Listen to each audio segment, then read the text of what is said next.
Amigos de Pulso, ¿cómo están? Buenas tardes.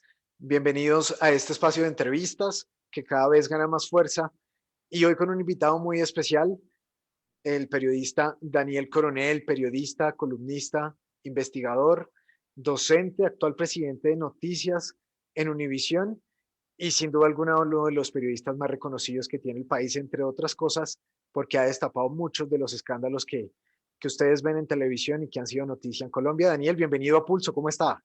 Muy bien, Carlos, me da mucho gusto saludarte. Perfecto.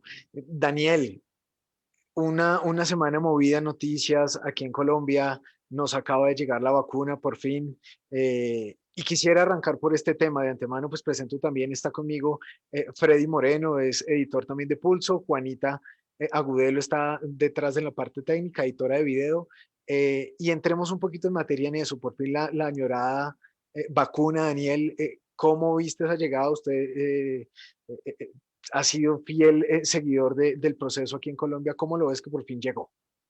Pues, digamos, es una noticia buena, aunque sea una noticia chica. Las dosis son muy pequeñas. Creo que el espectador tuvo el titular perfecto para definirla, dosis mínima. Realmente se necesitan muchas más vacunas para combatir la pandemia en los niveles altos y de mortalidad en Colombia, pero pues este no deja de ser un primer paso en la dirección correcta. Hubiera deseado yo que se privilegiara el tema de la salud pública sobre el de la propaganda del gobierno. Me pareció que fue exagerado el despliegue del señor presidente y de miembros de su gabinete alrededor de la vacuna, y que habría sido mejor pensar primero en que era urgente que llegara a los brazos de la gente a que llegara a las primeras páginas de los periódicos y a la viralidad en las redes sociales. Eh, A propósito de eso, Daniel, discúlpeme, lo interrumpo, llama mucho la atención sobre quién recae la verdadera responsabilidad en este círculo vicioso, sobre el gobierno que pretende mostrar sus ejecutorias o sobre los medios que retransmiten lo que quiere plantear el gobierno sin ejercer alguna resistencia o un filtro o siquiera criticarlo. ¿En quién cabe la responsabilidad de lo que está pasando en lo que tiene que ver con la presentación de esta primera vacunación?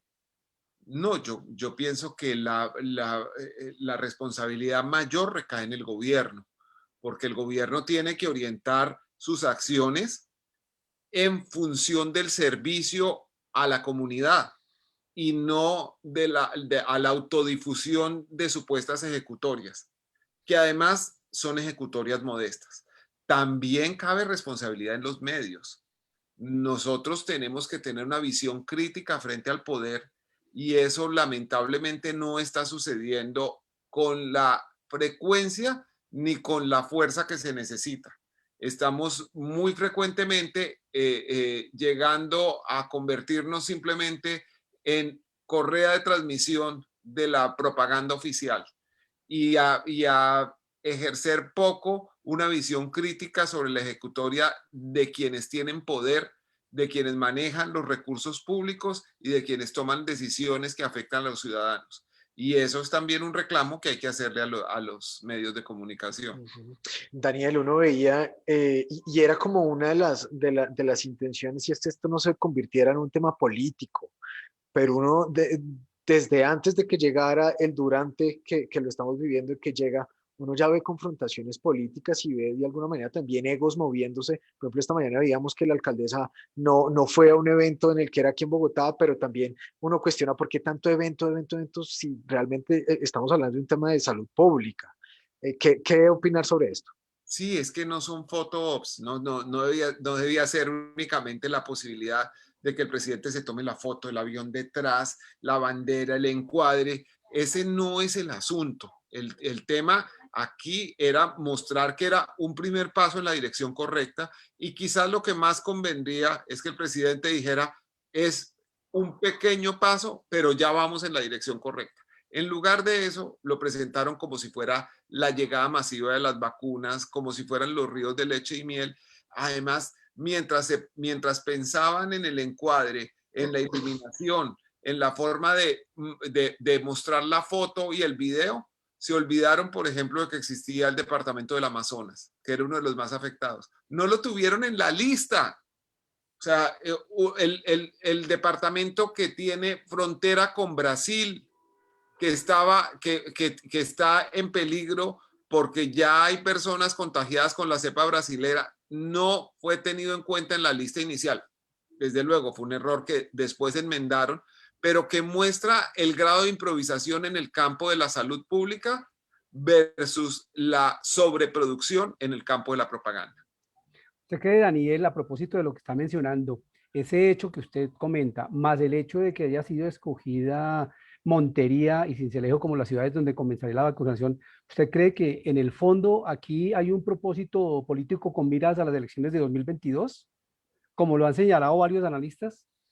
Pues es que yo me temo que el gobierno debió tomar la previsión de priorizar las ciudades más afectadas, de mostrar la buena voluntad hacia la gente que más lo necesita y distribuir estas vacunas que hay que insistir, siguen siendo muy pocas, menos con criterio electoral. Creo que el gobierno está cometiendo unos errores que sin beneficiar la política electoral están perjudicando muchísimo su credibilidad en materia de salud pública.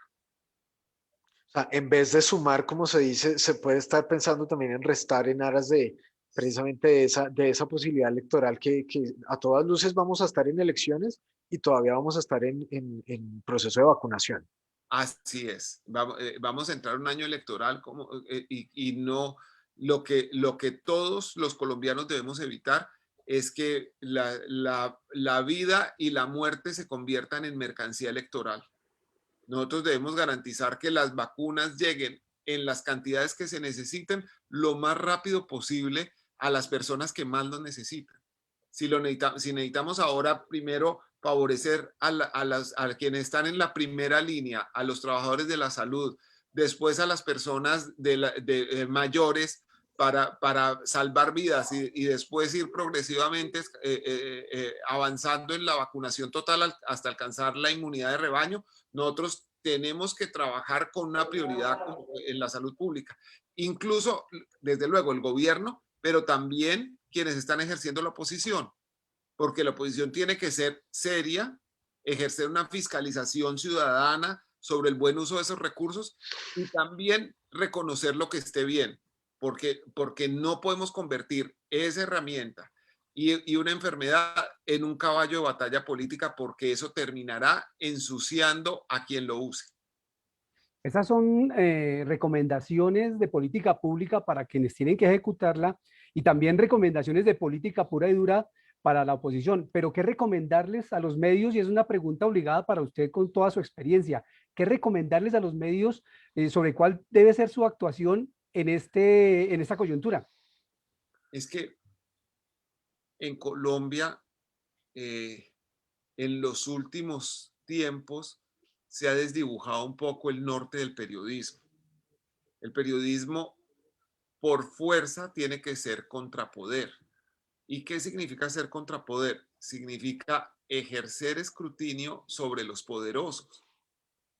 Y para ejercer ese escrutinio, es necesario que nosotros hagamos información desde la perspectiva del gobernado y no del gobernante. A mí me causa inquietud que los medios frecuentemente se están volviendo voceros oficiosos del gobierno y que se repite como si fuéramos cotorras la identificación de información oficial con verdad. Y resulta que información oficial debería ser un apellido para que nosotros abriéramos los ojos y manifestáramos nuestras dudas. El primer deber del periodismo es el escepticismo, y más el escepticismo frente a las fuentes oficiales. Entonces, ¿por qué están llegando solo estas vacunas? ¿Cuándo van a llegar las demás? ¿Cuál es el plan? Son preguntas que uno echa de menos. Tenemos a un presidente que decidió suprimir su contacto con la prensa y reemplazarlo por su propio programa de televisión, en donde él se pregunta a sí mismo lo que le conviene y contesta lo que le conviene. Y deja de contestar muchísimos temas que son de primer interés público. Eso no es algo con lo que los medios puedan acomodarse pacíficamente, sin levantar su voz, sin tratar de hacer las preguntas. Nuestro trabajo como reporteros, primero que cualquier otra cosa, es hacerle preguntas difíciles al poder. Ese no puede entenderse como un resultado de la pandemia. Se lo planteo por el siguiente caso. Así como el presidente, y usted lo menciona, creó su propio programa, hace sus propias preguntas y él mismo se las responde, los periodistas deportivos se han quejado, por ejemplo, del hecho de que la Federación Colombiana de Fútbol haya creado un espacio para presentar, por ejemplo, el nuevo técnico de la selección sin que haya participación de los periodistas, sin que haya preguntas y contrapreguntas. Ese modelo no puede ser, estar siendo aprovechado por quienes tienen que dar información a la opinión pública y nos está dando una nueva especie de periodismo, entre comillas. Sí, no, está reemplazando el periodismo. Digamos, esa mediación crítica que existía entre la ciudadanía y la fuente, le hace el poder, está siendo eliminada esa mediación en virtud de reemplazar con propaganda lo que debía ser información crítica. Entonces, yo soy del ejército y ya no me siento obligado a contestar preguntas, sino que activo una comunicación de Zoom, digo lo que quiero y sin que nadie me pregunte termino y la única versión posible es la mía. Pero algo peor, que en los medios se retoma eso sin contextualización, sin análisis crítico, sin agregarle nada de inteligencia. Nosotros no podemos comprar huevos para vender huevos. Nosotros estamos obligados como periodistas a contrastar información, a contextualizar, a investigar y no simplemente a decir el señor comandante del ejército dijo ABC y esto es lo que yo tengo que contarles. No, es que él puede decir A, B o C, pero hay toda una realidad que hay que mostrar para contextualizar eso y para hacerlo de manera crítica.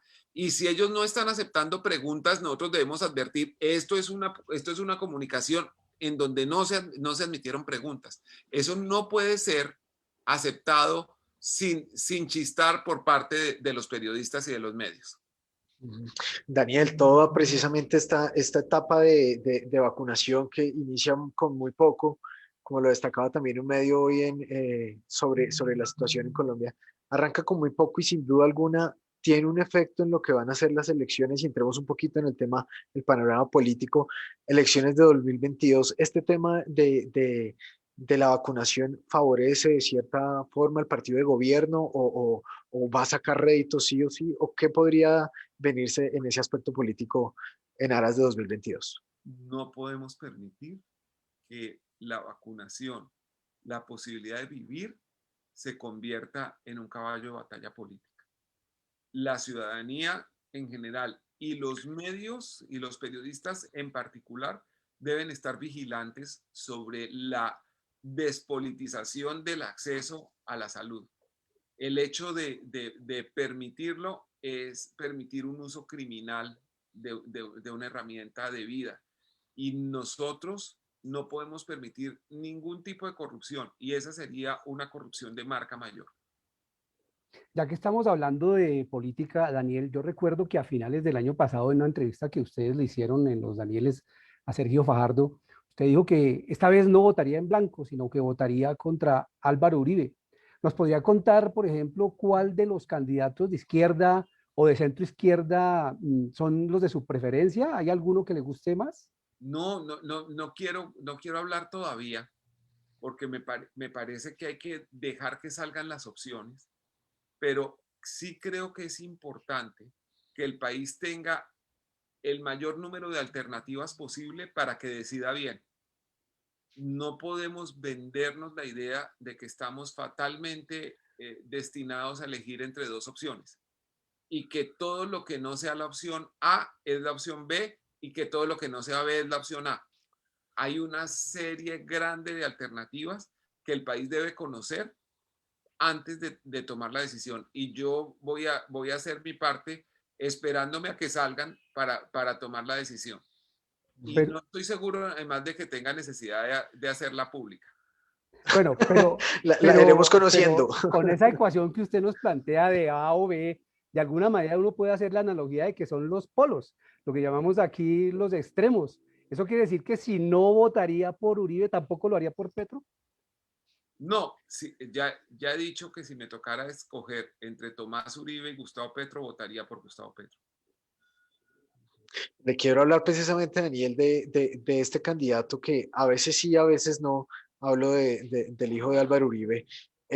Hace unos días tuvimos aquí a Belardo de las Priella, el abogado, y él decía que si no era Tomás Uribe, él no votaba, así de simple, porque no veía, entre otras luces, decía, no veo en el Centro Democrático otra persona. Además de Tomás Uribe, ¿usted sí ve algo en el Centro Democrático, algún candidato fuerte que podría dar la pelea? Sí, yo creo que ahí hay varios nombres que podrían salir y pienso que el expresidente Uribe, que sabe que está en una grave erosión de su prestigio político y que eso disminuye las posibilidades de influencia que tenía hace 4 años, una persona con el conocimiento político que tiene Uribe, que no se puede soslayar, o sea, por muchas diferencias que uno tenga con él, no puede ignorar que la política colombiana se la conoce de memoria. Dudo mucho que Uribe quisiera que su candidato fuera su hijo, porque eso sería cargar desde el primer momento con una elección que se va a girar mucho más en torno a si es por él o contra él. Y yo creo que el truco de Uribe va a ser escoger un candidato lo más descafeinado posible para que pueda atraer la masa de centro, que es la que generalmente inclina la balanza para un lado o para otro. Eh, Mientras tanto, veo que muchos partidarios de Gustavo Petro, que sin lugar a dudas es un gran candidato y está diciendo las cosas más determinantes en este momento. Quiero decir, Petro es el que está poniendo los grandes temas de discusión sobre la mesa. La gente puede estar de acuerdo o en desacuerdo con él, que haya emisión, que se distribuya la vacuna de esta manera, que el modelo de energía sea el siguiente. Puede estar en total acuerdo o en total desacuerdo, pero la conversación política de los últimos meses se ha estructurado fundamentalmente sobre lo que dice Petro. Pero hay un tema que o él ignora o le gusta, que es que muchos de sus partidarios piensan que la única alianza de ellos es con ellos mismos y que todo el que no esté con Petro en En cuerpo y contra. alma no es digno de estar con ellos y entonces que ellos van a ganar por sí solos y todo. Y eso es mentira. Eso es un ejercicio de redes sociales en donde ellos se la pasan convenciendo a los convencidos. Es, vulgarmente dicho, es un ejercicio masturbatorio que ellos tienen, que ellos, ay, ¿cómo crecemos? ¿Cómo crecemos? Y llegan a un paroxismo y resulta que no, que son ellos mismos hablando con ellos mismos y con eso, si no hay alianzas fuertes, no hay posibilidad de victoria electoral. Es decir, Petro solo no puede. Ese es el gran problema, que con Petro no se puede y sin Petro no se puede. Por eso, pero eso no solo le pasa a Petro, a los otros candidatos les pasa igual. Deben También, pensar en las alianzas. Es decir, totalmente, aquí tiene que pensar en equipo, el que sea. totalmente. Pero es que hay una cosa. Eh, la izquierda, por un lado, siempre ha tenido una vocación caníbal. Cuando en los años 70, yo estaba en primero de primaria o en segundo de primaria, surgió un movimiento que se llamaba la Unión Nacional de Oposición y se juntaron los que eran trotskistas, con los que eran línea Moscú, con los que eran línea Pekín, y lograron armar un movimiento por primera vez. Y al momentico ya estaban devorándose entre ellos. Después surgió un movimiento que se llamaba Firmes, que trató de recoger, digamos, toda esa izquierda desde una perspectiva un poco centrista y liberal y también lo acabaron. Después, ya todos los que nos están viendo deben tener algo de memoria sobre eso, trataron de juntarse alrededor de un gran liberal, que era Carlos Gaviria, ex magistrado de la Corte Constitucional. Él no era ni mucho menos un comunista, era un liberal. Y era la persona que representaba unos valores éticos. También lo acabaron, empezando por Petro. Entonces esa vocación caníbal es al mismo tiempo una vocación minoritaria, porque el hecho de que solo se puedan juntar con ellos mismos excluye la posibilidad de construir coaliciones. Y resulta que el eje de la política moderna es la alianza de matices. Si se quiere, es el reparto equitativo de la inconformidad. Uno nunca tiene todo lo que quiere, pero sí debe tender lo mínimo que acepta y lo máximo a lo que puede llegar. Eso que ha resultado tan complicado para la izquierda ha sido un juego de niños para Uribe. Siempre ha podido armar esas coaliciones y siempre ha podido tener como masa crítica el centro para que incline el país a la derecha. De hecho, la llegada de Uribe al poder fue un momento histórico muy particular, creado por la burlándose de un proceso de paz en el que había confiado el país, el proceso de paz de Andrés Pastrana, que ahora hasta Andrés Pastrana lo niega, ¿no? Esa es otra discusión. Y a partir de eso, se logró crear una coalición que era hasta cierto punto imposible porque los movimientos de derecha siempre han tenido un techo bajito. O sea, el general Bedoya, 12%. Entonces, toda esa cosa era marginal. Eran unos locos que aparecían y desaparecían en cada elección. Pero Uribe logró encontrar un punto de contacto entre el sentimiento antiguerrillero de las ciudades y el sentimiento pro-paramilitar de los campos, pasando por todas las fuerzas criminales que gravitan en la política colombiana. La corrupción administrativa, el paramilitarismo con todas sus letras y todo. Y eso armó una masa que juntó una mayoría en Colombia. Y el señor lleva 22 años manejando el país, con altas y con bajas, garantizando su propia impunidad, escogiendo su juez, huyendo de la jurisdicción de la Corte Suprema cuando no le conviene, presentándose como víctima, criminalizando a sus críticos, sin que nada le pase.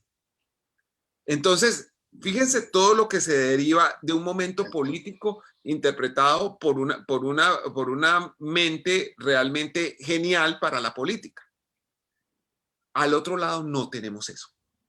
Al otro lado tenemos una gente que se odia profundamente entre sí misma y que a veces confunde los grados de proximidad o de distanciamiento. Estoy seguro que Petro no tiene claro si está más lejos de Álvaro Uribe que de Claudia López. Y hay que ser un poco miope para considerar que las diferencias que tiene con Claudia López son siquiera comparables a las que tiene con Álvaro Uribe. O pensar que Fajardo es el uribismo. No, es que si ustedes lo empujan hacia el uribismo se va a ir para allá, pero es que hay que buscar la proximidad por otro lado y eso no, hacia allá, eso no va por buen camino. La política termina enderezando las cosas y dicen que la política arma extrañas parejas en la cama. Daniel, ese comportamiento precisamente de Petro, eso no se puede configurar también como en arrogancia política por crear un concepto, y si eso le vendría bien al poder en Colombia, en un escenario que él llegara a la presidencia. No, pues es que, digamos, arrogancia hay de todas partes, pero lo que pasa es que no hay que atribuirle a la maldad lo que la estupidez puede explicar. Aquí hay un problema que es de falta de magnitud, que es que ellos se imaginan que arman unas cuentas de YouTube y se repiten lo que ellos mismos creen, y arman unas cuentas de Twitter y se retuitean, y que eso es el país. Y resulta que el país es más que eso, y que hay un enorme porcentaje de colombianos que permanecen en silencio y que tienen los temores y las esperanzas propias de todos nosotros. Nadie puede pensar que el país, por ejemplo, va a ser indiferente a la situación que vive Venezuela cuando en las calles de nuestras ciudades estamos viendo el dolor de nuestros hermanos, cuando vemos esta pobreza, esta desesperanza y esta inseguridad reflejada en la migración forzosa de millones de personas que han tenido que dejar su país, que por cierto, durante muchas décadas fue también el país que acogía a los colombianos más necesitados. No siempre bien. Siempre existió algo de xenofobia y algo de anticolombianismo, pero cuando se invierten los papeles, los colombianos debemos tener la grandeza de saber que esta es una nación común y que lo poco que tengamos lo tenemos que compartir con nuestros hermanos. En ese sentido, Daniel, ¿usted cómo califica la reciente decisión del gobierno de Duque del estatuto para los venezolanos aquí en Colombia? Me parece una decisión muy acertada, independientemente de que todas las motivaciones sean altruistas o que haya alguna parte política en ellas. Me parece una decisión muy acertada. Me parece que nosotros, colombianos, tenemos que sacar el mejor provecho de la inmigración venezolana. Tenemos que abrirle la puerta a nuestros hermanos y además buscar cómo integrar esa creatividad, esa inteligencia, esas ganas de salir adelante para lograr un mayor progreso de Colombia. Cuando yo salí de Colombia, estaba llegando la primera oleada de migración venezolana, pero en ese momento los venezolanos que llegaban eran profesionales muy calificados y era una migración de clase media alta y alta. Por ejemplo, Colombia vivió una especie de pequeño boom petrolero por la llegada de muchos ingenieros de petróleos de Venezuela, de una buena parte de lo que había sido la élite tecnocrática de PDVSA, que sabía explotar petróleo mejor que lo que sabían en Colombia, y se logró multiplicar la producción petrolera bueno, algunas empresas canadienses los contrataron, otras por iniciativa propia y otras que llegaron a proyectos de exploración en Colombia. Todo eso para decir que más que temerle a la inmigración, hay que sacar provecho de todo lo bueno que viene ahí. Y que tenemos que entender que en todos los grupos humanos hay gente buena y hay gente que no es buena, pero que la mayoría de las personas lo que quieren es un trabajo y es un mejor futuro para sus hijos. Si uno pudiera quedarse en su país, si yo pudiera vivir en mi país, lo haría. O sea, cuando salí de Colombia fue para salvar la vida de mis hijos, de mi esposa y la mía. Y después pues tuve una oportunidad de trabajo que ha sido muy buena en muchos sentidos, pero yo hubiera querido siempre crecer en mi país. Tengo las añoranzas que tienen todos los que viven fuera de Colombia, me hacen falta nuestras cosas, todo, pero eso mismo que están sintiendo los venezolanos que están cantando, tocando cuatro en las calles, vendiendo bolsas plásticas, todo eso, tenemos que buscar cómo darle cauce para que sea para el buen futuro de ellos y de Colombia. Daniel, ya en abril próximo ya cumple un año de haber salido de la revista Semana, emprendió un nuevo proyecto que son los Danieles. Llevó varios años o muchos años mejor en Semana. ¿Cómo la ve ahora desde afuera? ¿Cómo ve los cambios y la misma dirección de Vicky Dávila al frente de la revista? Bueno, primero, yo tengo profundo cariño por Vicky Dávila. Nuestra amistad está, como ustedes podrán imaginarse, un poco fría en estos momentos, pero yo le tengo cariño a ella. La conozco hace muchos años, desde que ella era muy jovencita. Trabajamos juntos en RCN. Tengo respeto por ella, tengo cariño por su familia, por sus hijos. Y yo me he propuesto que, aunque no sea recíproco, jamás voy a hablar mal de Vicky Dávila. Jamás. No importa lo que pase. Ahora, es obvio que Semana no es lo que es y es lo que su actual dueño quiere que sea. Yo advertí eso cuando todavía estaba en Semana y por advertirlo me sacaron, lo cual no es ni bueno ni regular ni malo, sino que es así.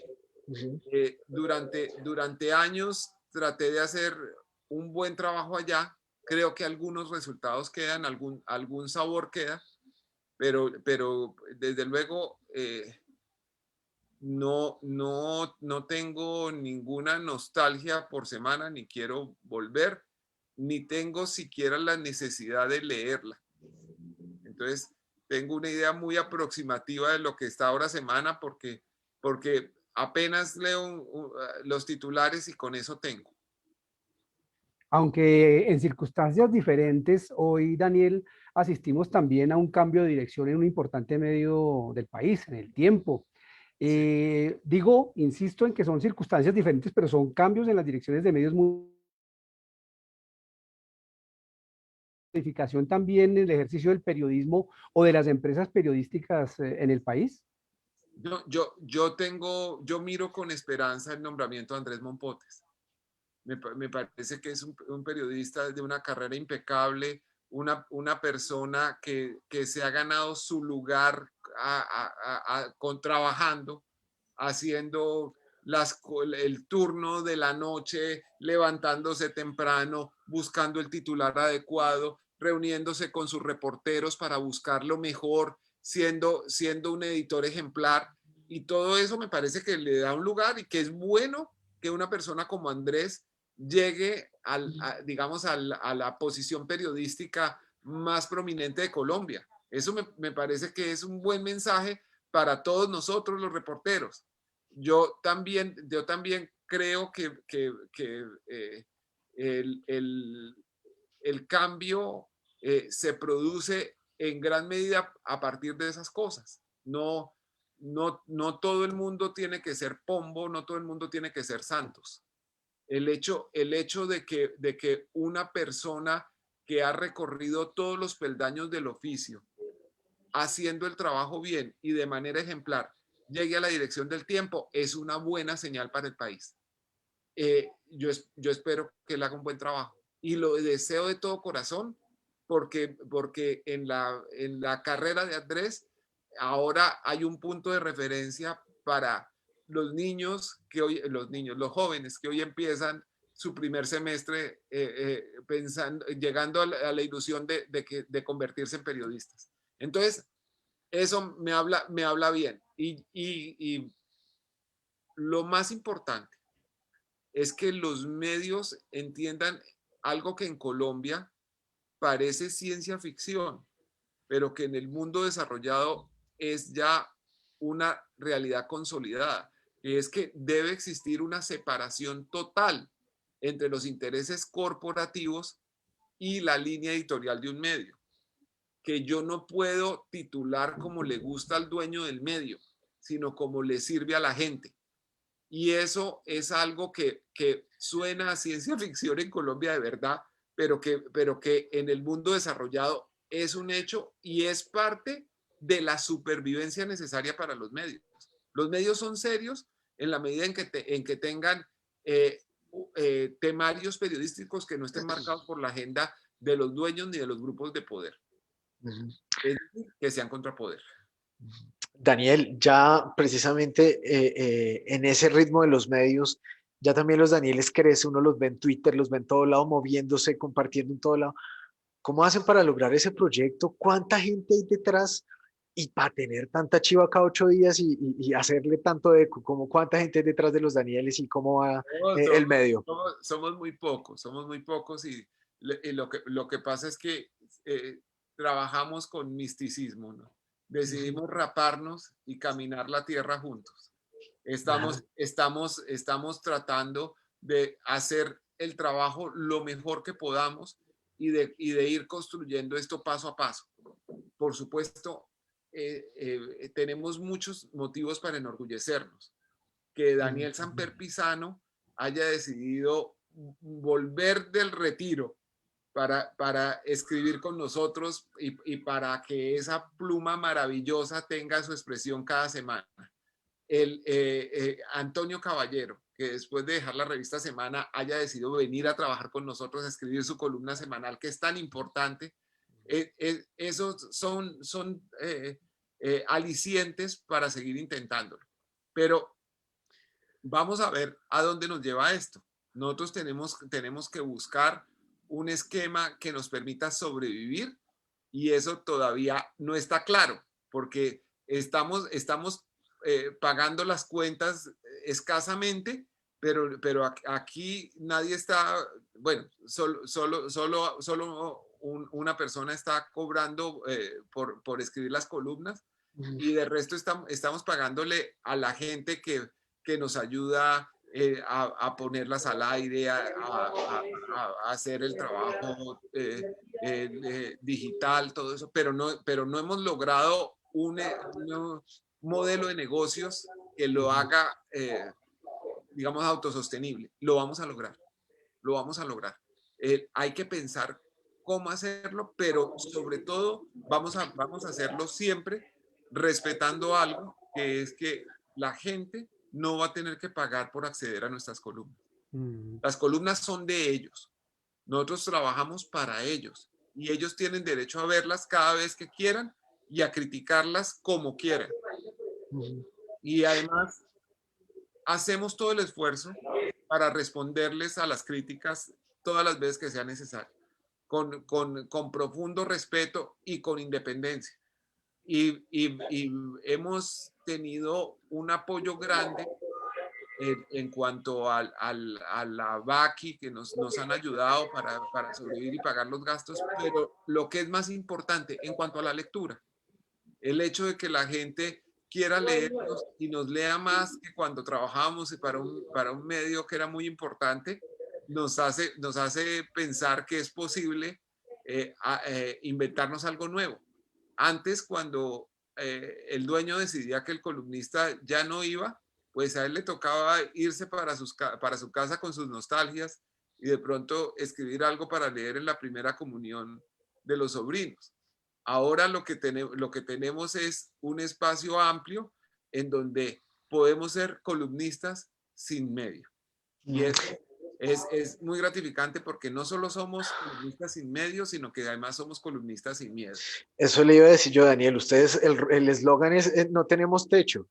Y le pregunto, hablando también en ese juego del techo, ¿para quiénes no hay techo en los Danieles? ¿Quién no tendría techo para escribir en los Danieles? Y le pregunto puntualmente, ¿se han imaginado a alguien del uribismo escribiendo en los Danieles? Sí, no lo hemos imaginado.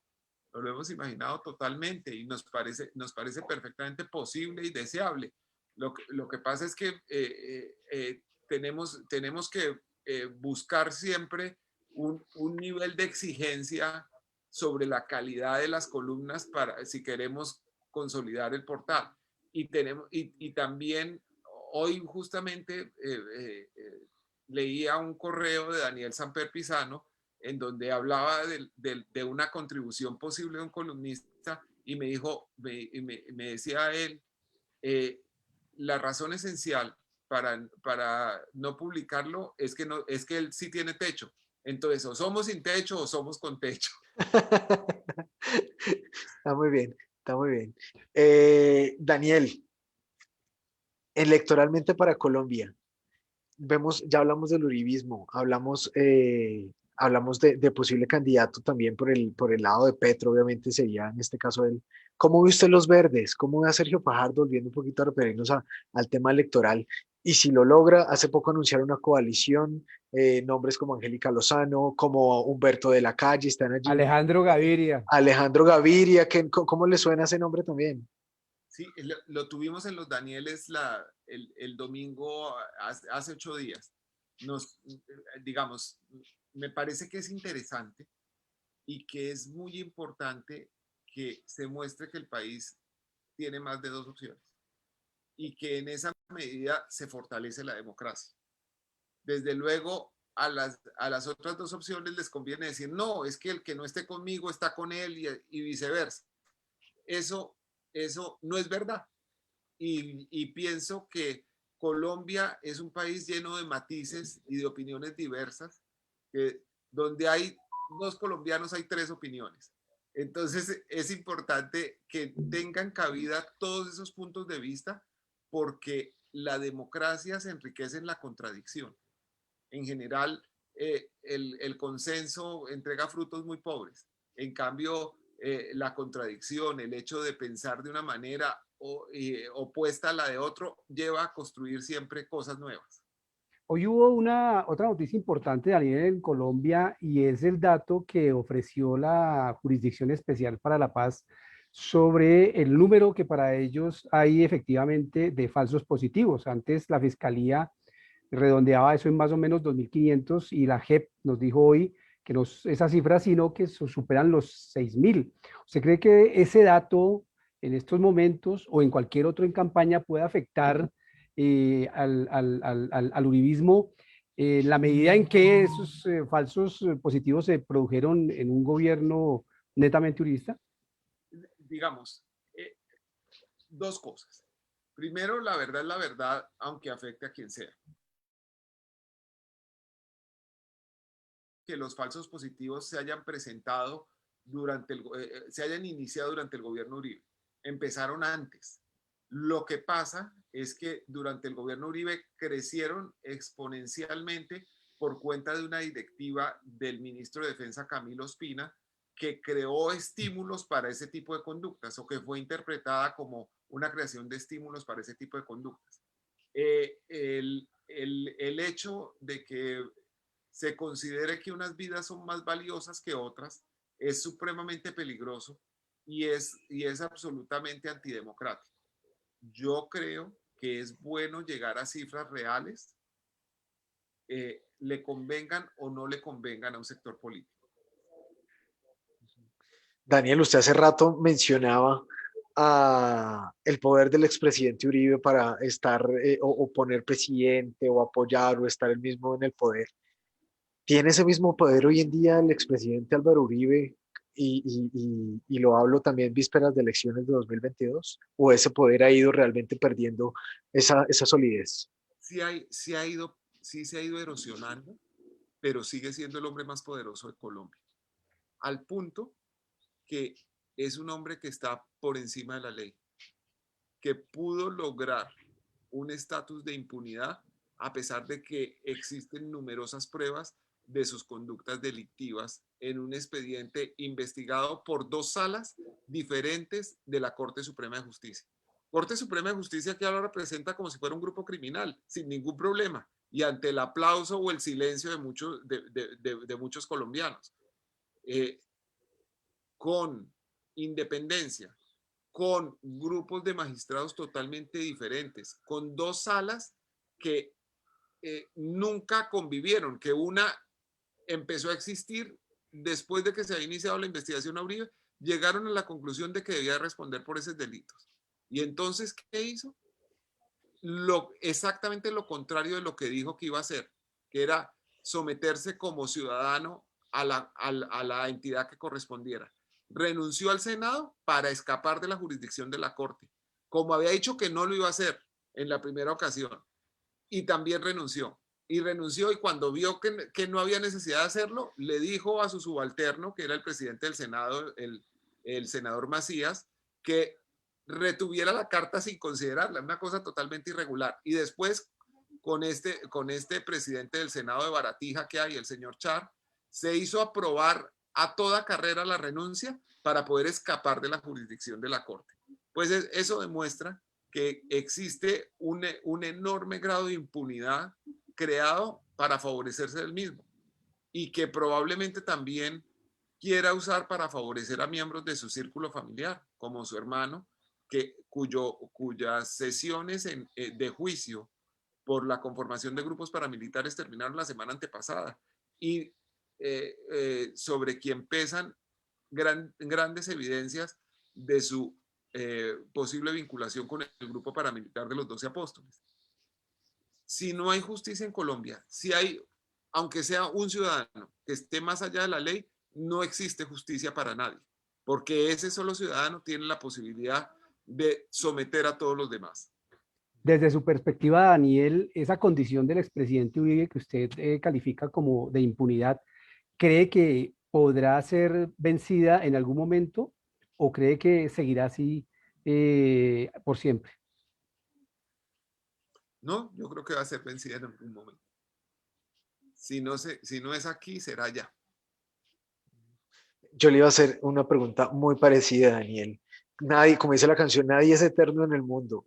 ¿Qué pasará en Colombia cuando ya no esté Álvaro Uribe? Pues nada, como no pasó nada en Perú cuando no estaba Fujimori, como no pasó nada en Irak cuando ya no estaba Saddam Hussein, como no pasó nada en Libia cuando no estaba Gaddafi, porque todos estos caudillos crecen y desaparecen y las sociedades siguen viviendo. Hay una persona por la que no le hemos preguntado en esta entrevista y no queremos terminarla sin eso, Daniel. Claudia López, ya cumplió su año de alcaldesa en Colombia, su primer año, y también ha ido como de vaivén en subes y bajas, le tocó enfrentar también una pandemia. ¿Cómo califica usted la gestión de ella y si le ha despertado alguna sorpresa la forma de administrar y de gobernar que ha tenido en Bogotá? Yo creo que Claudia López ha cometido errores y ha cometido errores muy importantes. Ha cometido errores que tienen que ver con la presentación de ella misma y de sus contendores ante terceros que han manchado digamos, su capacidad de presentarse desde un trono moral que tuvo en el momento de la elección. Les voy a nombrar algunos pequeños. Por ejemplo, la silla vacía de Iván Duque. Ese poner un nombre en una silla vacía solo para sacar una foto y para desprestigiarlo, cuando ya todo el mundo sabía y no había necesidad de enfatizar eso. Ese querer subrayar ese hecho terminó haciéndole más daño a ella que a él. Por ejemplo, el incumplimiento que ha tenido frente a lo que había dicho del plan de expansión de Transmilenio, de lo que había dicho en campaña y de lo que se hizo en realidad. Por otro lado, yo creo que si pongo en la balanza todas las cosas negativas de Claudia López y todas las cosas positivas, las positivas siguen pesando más. Yo tengo la esperanza de que ella sea capaz de reencontrar el rumbo. Es una persona excepcionalmente inteligente y además tiene algo en su haber que es muy importante. La gente de Bogotá que la eligió a ella, la eligió votando contra Uribe y contra Petro. El candidato de Petro fue tercero, el candidato de Uribe fue cuarto. Eso no se nos puede olvidar, porque la política está llena de símbolos. ¿Qué tiene que mejorar? ¿Qué tendría que mejorar lo que le queda de gestión? Que todavía le queda más de la mitad. No, muchas cosas. Tiene que mejorar su relación con la comunidad, la forma de comunicarse, tiene que estar más dispuesta a responder preguntas sobre los incumplimientos de sus planteamientos de campaña, explicar por qué razón se movió de lo que decía en ese momento y por qué, por ejemplo, tenemos este sistema de buses por la séptima cuando debíamos ir caminando hacia un sistema metro en donde los buses fueran alimentadores del tren y no al revés. Muchas cosas. De pronto ya tiene buenas explicaciones para eso, pero no se las está dando al país y a la ciudadanía. Yo tengo la certeza de que Claudia López puede tener un enorme futuro, pero creo que los mayores problemas que tiene hacia su propio futuro vienen de ella misma. Tiene un gran discurso, tiene una forma de contar y de explicar las situaciones que es absolutamente portentosa en política moderna, pero tiene que ser capaz de mantenerse consistente, porque de lo contrario va a perder respetabilidad y va a terminar anulando sus propias posibilidades. ¿Qué opina Daniel Coronel de los delfines? También viéndolo previo a esas elecciones y han surgido varios nombres, pero el que más pesa obviamente es el viejo Uribe en términos de opinión pública. No, pues del hijo de Uribe tengo la opinión de quien lo denunció en su enriquecimiento astronómico durante el gobierno de su papá, empezando por las zonas francas. Yo fui el que hice esa investigación junto con un grupo de Noticias 1. Entonces yo puedo decir que no puedo tener mayores discrepancias con él. Y hay otras personas que reciben el nombre de delfines que me parece que son más respetables. Por ejemplo, Juan Manuel Galán. Por ejemplo, Carlos Fernando Galán, con quien tengo discrepancias. Pero me parece que son personas que deberían, que merecen ser oídas y merecen una oportunidad política. ¿Y su opinión sobre Simón Gaviria? No tengo una opinión muy fuerte sobre Simón. Daniel, bueno, ya para ir cerrando, preguntas muy puntuales. ¿Cuándo lo tenemos en Colombia? Viene seguido, ya no, hace un montón no vuelve. Y lo que más extraña, que eso también nos gusta preguntárselo a los invitados de Colombia. No voy hace exactamente un año. Uh-huh. Mi mamá tuvo un tropezón yendo del supermercado a la casa, se cayó, se dio un golpe terrible que por fortuna no tuvo una fractura. Eso el viernes a la medianoche de aquí de Miami, pensando en volver el domingo, estuve con ella y la encontré un poquito mejor, muy lastimada, pero un poquito mejor. La dejé el domingo, le di un beso y no la he vuelto a ver. Bueno, la he vuelto a ver por FaceTime, pero ha pasado eso. Ella ha pasado la pandemia prácticamente sola, encerrada en su casa. Por fortuna es una persona que disfruta la soledad, pero no he podido volver a verla. En general, cuando voy a Colombia, voy durante pocas horas. Ha sucedido que he ido un día llegando a las 4 de la mañana y saliendo a la medianoche del mismo día, solo para despachar citas y cosas de trabajo y a veces para ver fuentes de información, pero casi siempre termino reuniéndome con esas fuentes de información en un país distinto a Colombia, porque nadie cree en la seguridad de Colombia ni en la confidencialidad que tiene en Colombia, entonces pues toca buscar las alternativas para comunicarse con fuentes. Extraño muchas cosas. Extraño un jugo de granadilla maravilloso que preparan en un restaurante de Usaquén al que voy cada vez que puedo. Extraño el ajiaco de Casavieja, que era y es maravilloso. Extraño a unos amigos entrañables con los que me gusta sentarme a hablar y a oírlos todo el tiempo y que rara vez puedo hacerlo ahora. Estoy muy agradecido cuando ellos pueden venir acá, pero eso tampoco es muy seguido. Y también extraño el periodismo que se hace en Colombia, donde todas las mañanas uno sale a morir o a conseguir una noticia. Aquí se hace un periodismo que es distinto. Yo he tenido la fortuna de trabajar 10 años para los hispanos en Estados Unidos en un momento en que los hispanos se volvieron determinantes para la política de Estados Unidos. Entonces, imagínense que yo me gané el baloto de estar trabajando para el principal medio de información de los hispanos en el momento más importante de los hispanos en la historia de este país. Entonces, eso es muy gratificante. Pero el periodismo que se ejerce acá es un periodismo que tiene largas cadenas de intermediación. En Colombia, yo tomo el teléfono y llamo a un ministro y, digamos, espero, nunca se ha demorado más de 2 días en responderme una llamada. Aquí tengo que llamar al secretario de Transporte a través del que maneja medios hispanos, esperar a que eso llegue al jefe de él y todo, y pasan días y todo, y uno no obtiene respuestas rápidas.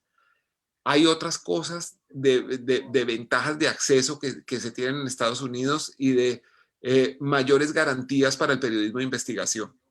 Pero en general, ese periodismo cargado de adrenalina, que es como estar manejando a 200 kilómetros por hora siempre en una autopista resbalosa, esa sensación que tenía en Colombia no la he podido recuperar aquí, aunque he tenido otras sensaciones muy gratificantes en esta silla. Qué bueno. Nosotros, Carlitos, perdóname, nosotros Tranquilo. comenzamos esta entrevista con el coronavirus y con el periodismo, después pasamos a la política, pero esto que usted acaba de decir me fuerza a hacerle una pregunta, Daniel, que ojalá me la responda en términos de consejos o de tips para los jóvenes y los periodistas en general.